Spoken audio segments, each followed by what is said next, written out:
it actually just didn't even answer my question and gave me 3 questions to understand what I really wanted. And it said, do you have a specific topic that you really want to get into? How much do you know about this? What are you doing right now? And I got it to a specific topic, which is fine tuning. And it really broke it down one by one. And I think the biggest thing about study mode is that it doesn't just assume that you remember it and move on. Maybe after a few minutes, it'll go back and say, oh, here's a little mental check, a little sanity check. Do you remember this? And you'll have to answer that again, because in our brains, that's what's really like forming those connections, our neural connections, and actually helping us remember these concepts.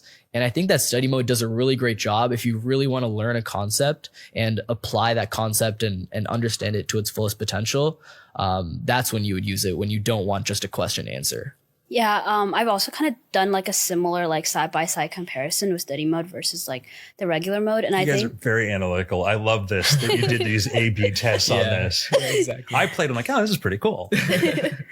And I think like I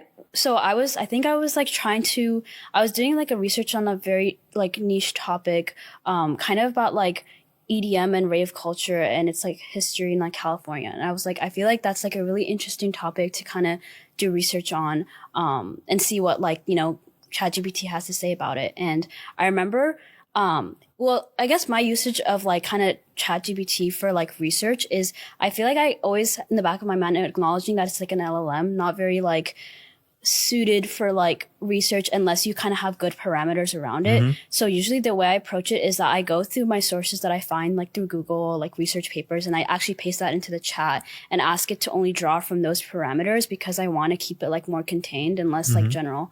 And so I feel like when I was doing that research into like kind of looking into like rave culture in California, I found that like when I used the regular mode and put in the context, it did produce a good output. But with study mode, I didn't even really need to use that context because it narrowed the parameters to that back and forth chat. And I feel like my learning was more kind of rigorous through there because it's like we're answering questions instead of being like fed kind of like long pieces of content information that the regular mode gave. So I thought that was like a really effective kind of learning method.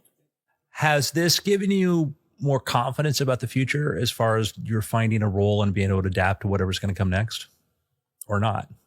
Definitely. I think there's 2 sides to what OpenAI is producing.